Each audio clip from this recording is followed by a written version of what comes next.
Imagine a queen, draped in silks, crowned in gold, risking everything for a secret kiss. In the medieval world, queens were the ultimate symbols of power and purity. Their marriages were political contracts, their bodies political property. But some queens defied the iron rules of their age, daring to take lovers in a world where discovery meant exile, imprisonment, or even death. This wasn't romance as you know it. It was a dangerous game of survival, desire, and manipulation, played in the shadow of the throne. And the shocking truth, many got away with it, at least for a time. In this video, we'll uncover how medieval queens, from France to England, navigated the treacherous waters of courtly love. We'll explore the political cages they lived in, the methods they used to hide their lovers, and the brutal consequences when they were caught. We'll examine famous cases, from Queen Marguerite of Burgundy to Isabella of France, and even look at how love affairs shaped alliances and wars. This isn't just about romance, it's about power, control, and survival in a world where a queen's heart could be her greatest weapon or her fatal weakness. Before we begin, I want to know, where are you listening from, and what time is it right now? Are you relaxing at night, maybe drifting off to sleep, or are you listening during the day while doing something else? Drop your answer in the comments. I love seeing our history community from all over the world. And if you really enjoy diving into these hidden, dangerous corners of history, make sure to subscribe and click the bell icon, so you never miss one of these deep explorations. Now, settle in, because the world of medieval queens and their forbidden loves is far more shocking than the history books ever dared to tell you. In medieval Europe, royal marriages weren't about love. They were treaties in human form. A queen's role was to produce heirs, secure alliances, and uphold the image of virtue. But behind closed doors, many queens lived in cold, loveless unions. Their kings might have mistresses openly, while they themselves were expected to remain chaste under constant surveillance. Ladies-in-waiting guards and spies formed an invisible wall around them. Yet, where there are walls, there are cracks. And through these cracks, forbidden love sometimes crept in. To understand why these affairs were so dangerous, you have to imagine a world where a queen's personal choices could spark a war, shatter a dynasty, or alter the course of history itself.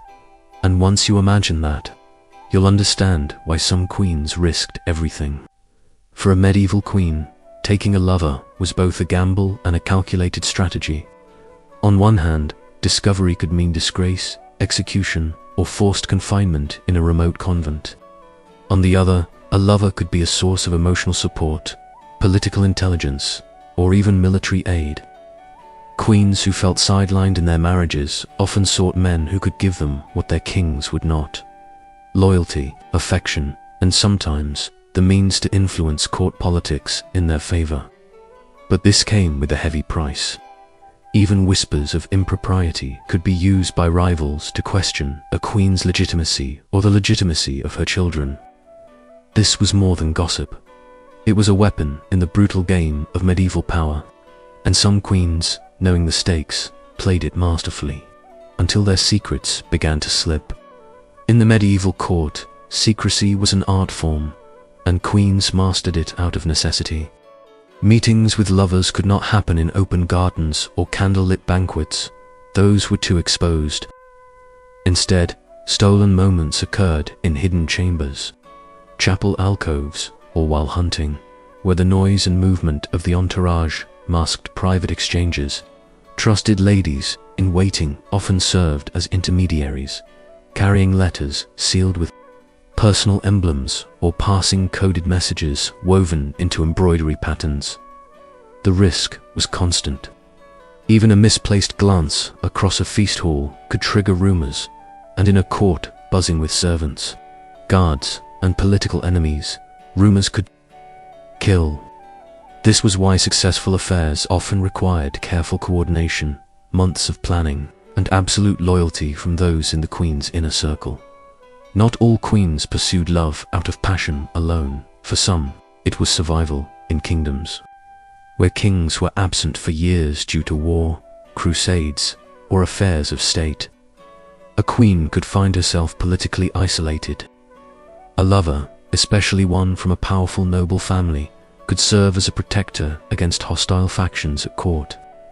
In some cases, these men acted as informal advisors, whispering counsel in private while publicly keeping their distance. Yet, even when the relationship was strategic, affection often developed. And once emotion became involved, the stakes rose sharply. Emotion clouded judgment, and in the medieval political chessboard, one wrong move could mean a queen's downfall. Queen Marguerite of Burgundy's story is perhaps one of the most infamous examples. Married to Louis X of France, Marguerite found herself in a cold, arranged marriage, with little affection from her husband. Her alleged affair with a knight named Gauthier d'Anay became the scandal of the French court in 1314. The accusation alone, whispered to the king by his stepmother, was enough to destroy her. She was imprisoned in the fortress of Château Galliard, a damp, isolated stronghold, where she died under mysterious circumstances. Official records claimed illness, but many believed she was strangled on her husband's orders. This case shows how fragile a queen's life could be once suspicion took root. Even the most politically astute queens could not always outmaneuver the dangers of forbidden love. Isabella of France, married to Edward II of England, navigated a loveless and politically turbulent union. Edward's notorious favoritism toward male companions alienated her, and over time she formed a powerful alliance and romantic connection with Roger Mortimer, an ambitious nobleman. This was no mere affair, it became a political coup. Together, they orchestrated Edward's downfall. Taking control of England in 1327, for a brief time, Isabella wielded power alongside Mortimer, ruling as regent for her young son. But power is a fickle ally. Just 3 years later, Mortimer was executed, and Isabella was forced into semi-retirement. Her story is a rare example where a queen's forbidden love reshaped the politics of an entire kingdom. Affairs were not always explosive in their political impact. In some cases, they were quiet rebellions, personal acts of defiance against the constraints of royalty. These were the affairs that rarely made it into official chronicles, but survived in court, gossip, poetry, and letters. Chroniclers often omitted names, using vague phrases like a lady of high station or a noble consort to avoid direct accusations. Yet the presence of these accounts hints at a wider pattern that queens, despite the immense risk, were not immune to the pull of human connection. Their rank could not insulate them from loneliness, desire, or the yearning for companionship beyond a ceremonial spouse. And in a time when women's lives were so tightly controlled, even the smallest acts of personal choice carried the weight of rebellion. One of the keys to understanding forbidden royal affairs is recognizing the culture of courtly love that surrounded them. In medieval Europe, especially in France and parts of England, the ideal of courtly love celebrated the noblewoman as an object of admiration and devotion. Troubadours sang songs of unattainable ladies. Knights swore loyalty to women they could never marry, and poetry blurred the line between fantasy and reality. For queens, this cultural backdrop created both a cover and a danger. A flirtatious poem or a romantic dedication could be dismissed as harmless art, or it could be used as evidence of improper conduct. The ambiguity allowed some relationships to hide in plain sight, but it also meant that enemies could twist poetic gestures into accusations of treason or adultery. Court life itself was a paradox. It offered both extreme surveillance and opportunities for secrecy. Feasts, tournaments, and religious festivals gathered nobles together in sprawling castles and palaces, creating a constant hum of activity. In this bustle, a queen could exchange a glance, a word, or a letter without drawing notice, provided she moved carefully. But the same crowded halls were crawling with informants, many of whom owed loyalty to the king or to rival factions. Servants overheard conversations. Guards noticed unusual movements. Even religious confessors could be pressured to reveal secrets.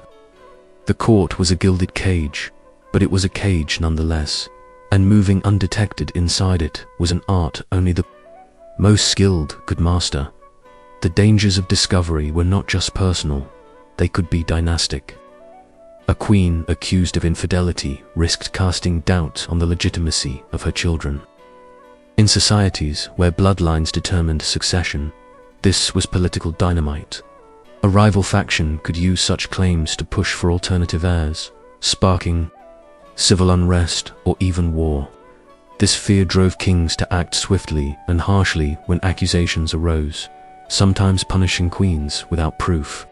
In some cases, like that of Anne Boleyn in the 16th century, though technically beyond the medieval period, charges of adultery were almost certainly fabricated to clear the way for political change. Even in earlier centuries, such accusations were a potent political weapon, one that could topple a queen overnight. There were, however, cases where the line between rumor and reality remains blurred. Chroniclers were not impartial reporters. Many were attached to noble houses and wrote with clear biases. A queen who clashed with powerful nobles could find herself slandered, her every interaction with male courtiers twisted into something scandalous. Conversely, genuinely passionate affairs could be completely erased from official history, their traces surviving only in private letters, intercepted missives, or poems whose authorship was carefully obscured.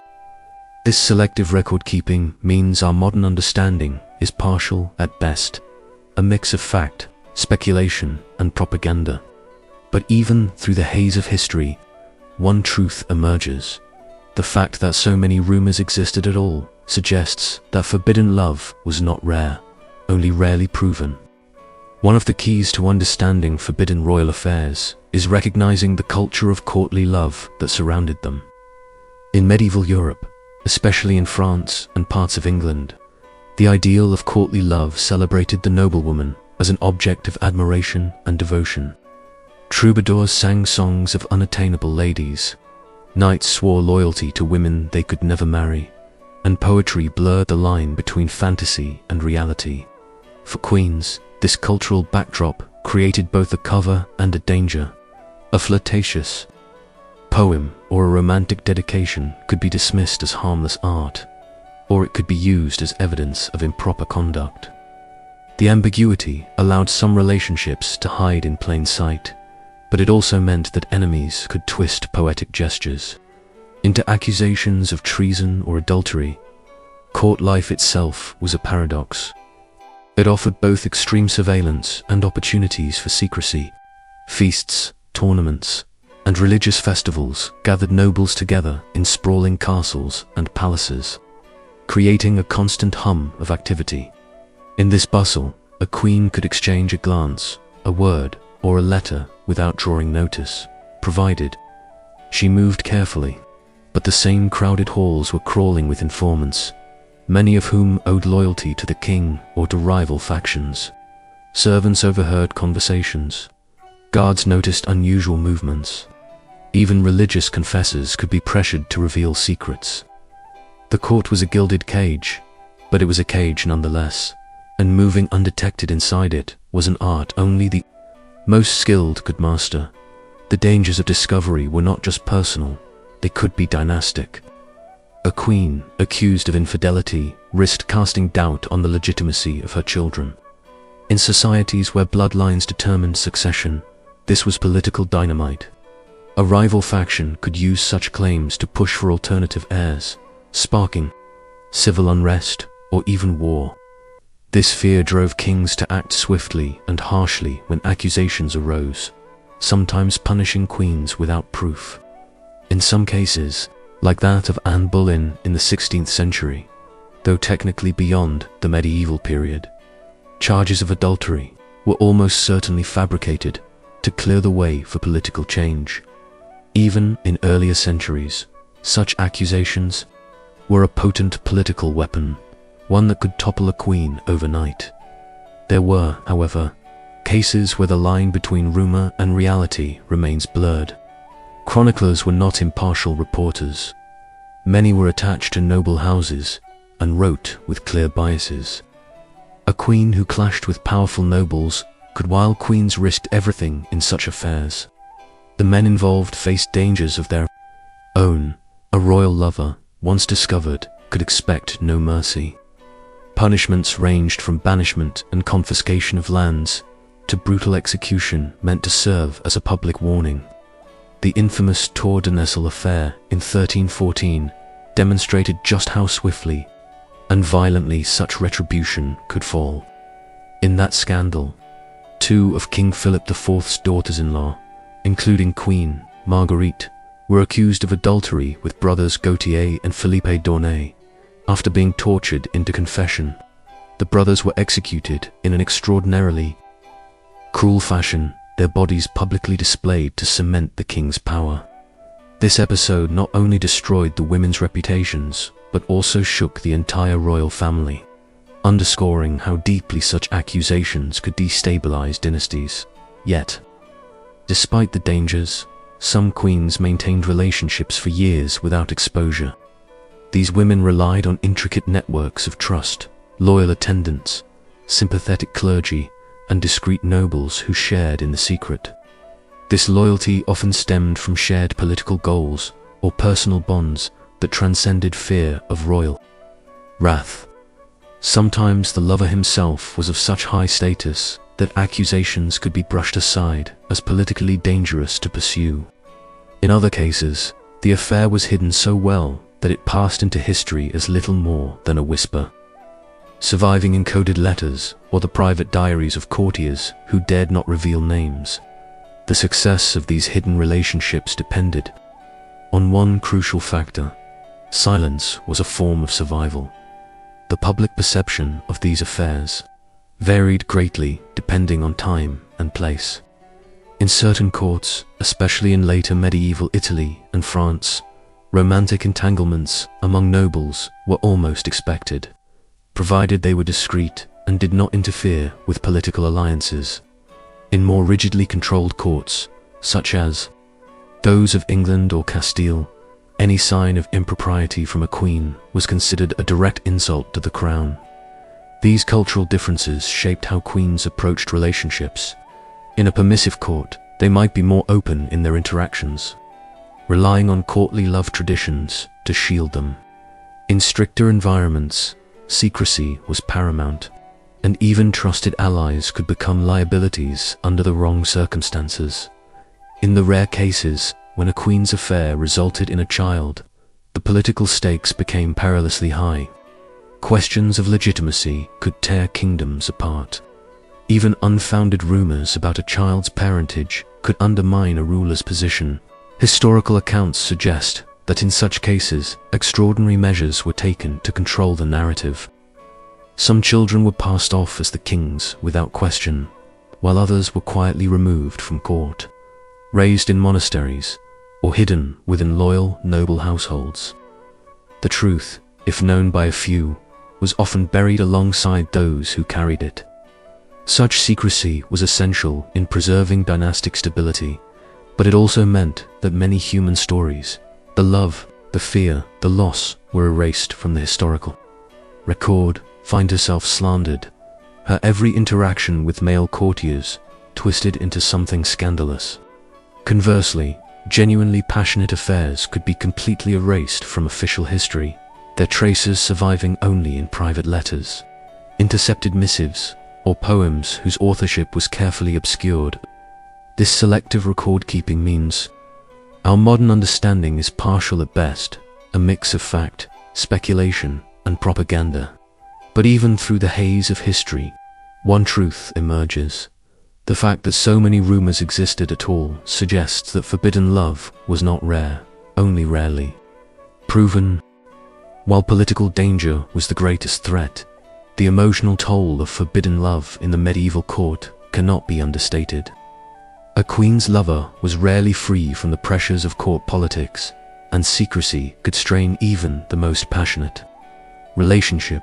Every meeting had to be calculated, every letter disguised, and every word spoken in public measured against the risk of exposure.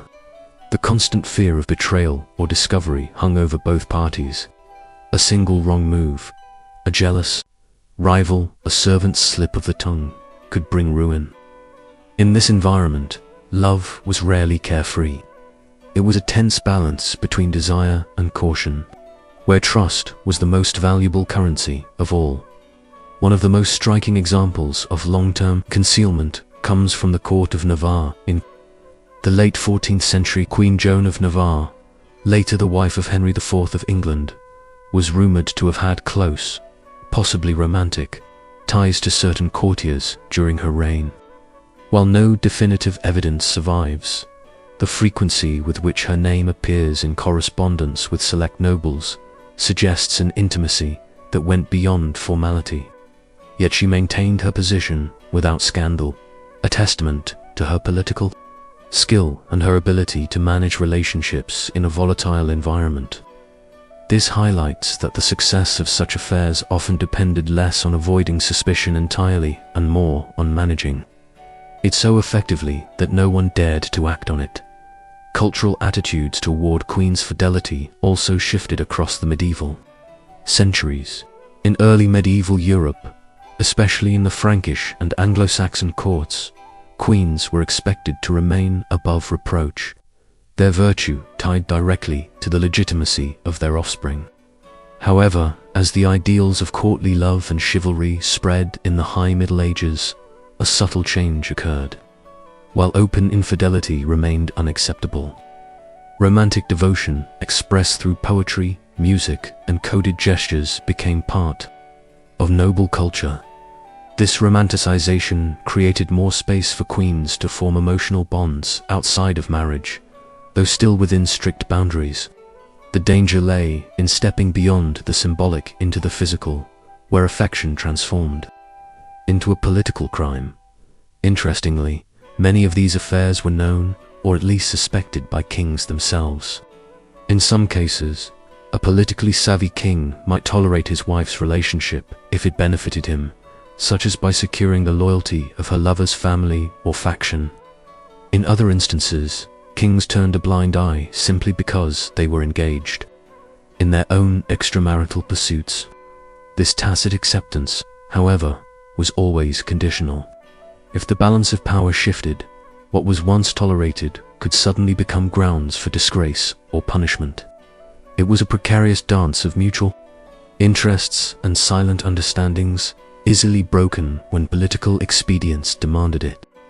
The methods queens used to conceal forbidden love were often as ingenious as they were dangerous. Personal correspondence, for example, was rarely written plainly. Letters could be hidden within diplomatic dispatches, whereas seemingly routine political update masked lines of personal sentiment written in code. Sometimes they were sewn into the lining of garments or concealed within hollowed-out book covers. Trusted messengers, often servants or lesser nobles with no direct connection to the queen, would carry these notes across the court or even between kingdoms. Lovers developed intricate private codes, substituting everyday phrases for emotional confessions, using certain flowers or objects as symbols, or marking texts in ways only they would understand. These tactics blurred the lines between political and personal communication, making it harder for enemies to detect impropriety. But they also demanded absolute precision. One misdirected letter or misplaced gift could undo years of careful planning. Physical meetings, when they occurred, were orchestrated with almost military precision. Public appearances provided cover, but the trick was to create plausible excuses for moments alone. Religious observances were a common choice. The queen might attend a private mass in a small chapel, with her lover coincidentally among those present. Hunting expeditions also offered opportunities. In the chaos of the forest, a queen could separate from the main party without attracting suspicion, at least briefly.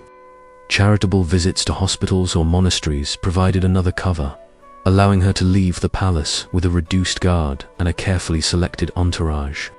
Sometimes even these occasions were risky, and meetings had to take place in cramped antechambers, behind heavy curtains, or in secluded gardens within palace walls. Every movement was calculated, every encounter timed to the minute to avoid detection. The most unpredictable variable in these secret affairs was not the king or his allies, but those closest to the queen, her attendants. Ladies served as confidants, messengers, and shields, ensuring that suspicious eyes were kept away and dangerous ears heard nothing incriminating. They could distract guards, arrange rooms, or create alibis for the queen's absences. In exchange, they were rewarded with fine clothes, expensive gifts, and promises of influence. Yet their loyalty could not be taken for granted. They lived in the same courtly fishbowl as their mistress, subject to bribery, intimidation, and political maneuvering. A jealous attendant, a bitter dismissal, or a moment of carelessness could unleash a storm of accusations. The survival of an affair often depended on the unshakable discretion of this small inner circle. Occasionally, an affair not only survived but altered the course of history. Isabella of France's relationship with Roger Mortimer remains one of the most famous cases. After years of humiliation under Edward II, whose open favoritism toward his male companions weakened her political standing, Isabella seized the opportunity for revenge and restoration of her power. Her alliance with Mortimer was both romantic and strategic. Together, they orchestrated an invasion of England in 1326, capturing Edward and forcing his abdication. For a brief, extraordinary period, Isabella ruled as regent alongside Mortimer, wielding authority unmatched by any English queen before her. This was a rare moment when a queen's personal relationship translated directly into state control. But it was also a cautionary tale. In 1330, Edward III, her son, staged a coup, executed Mortimer, and confined Isabella to a life of quiet. Isolation, love had given her power, but in the volatile world of medieval politics, it also painted a target on her back. Other queens were more discreet, their relationships whispered about but never proven. In such cases, the absence of hard evidence was not an accident, it was the result of deliberate effort to erase any trace. Lovers might avoid direct correspondence altogether, relying instead on shared allies to relay messages verbally. Encounters were arranged during large, chaotic events, coronations, royal weddings, religious festivals, when the movements of hundreds of courtiers could mask any deviation. These queens understood that survival did not depend solely on secrecy, but on controlling the perception of their behavior. As long as no one could point to a definitive moment of impropriety, rumors could be dismissed as malicious gossip. In this way, some queens managed to sustain long-term relationships that became an open secret in court circles, known but untouchable. The complexity of these affairs underscores the dual nature of a queen's existence. Immense public power, paired with extreme personal vulnerability.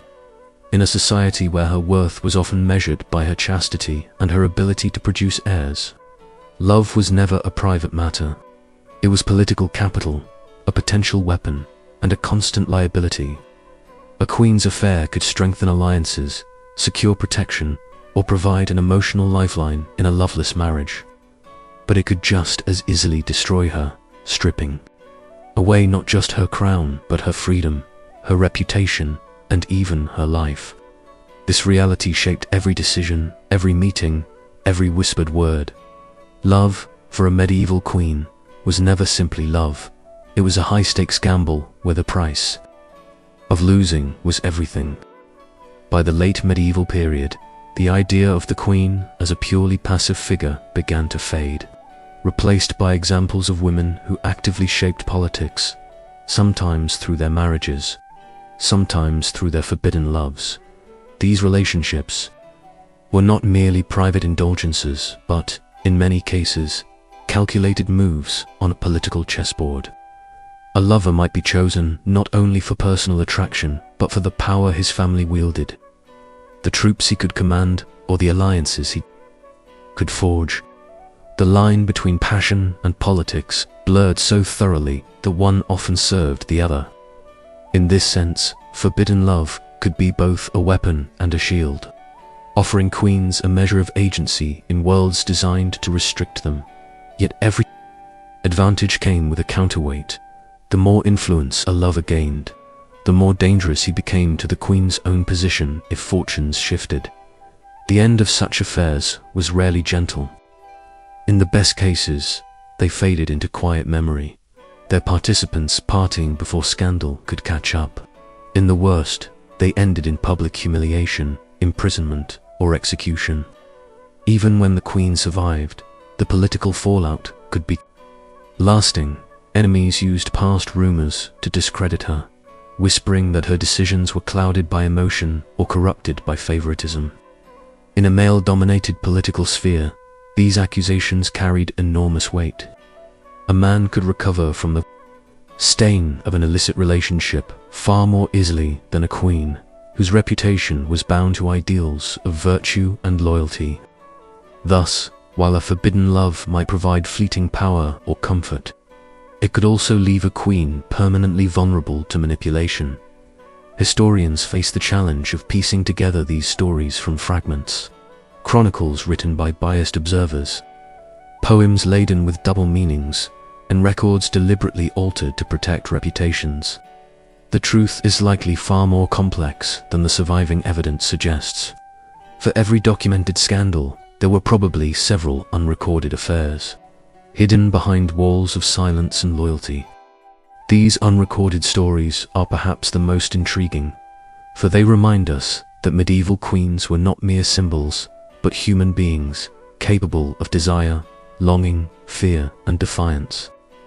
Behind the grandeur of their public roles lay private worlds as intricate and dangerous as any battlefield. Ultimately, the forbidden love affairs of medieval queens reveal a paradox. Their positions made them among the most visible women of their time, yet their most personal relationships had to be hidden in shadows. They lived under the constant gaze of a court eager for gossip, a populace hungry for scandal, and political rivals ready to exploit any weakness. To love in such an environment required courage, cunning, and an unshakable will, qualities that, in many cases, matched or exceeded those of the kings beside them. And while history may judge them harshly, their stories endure because they touch on something universal: the human need for connection, even when it comes at the highest cost.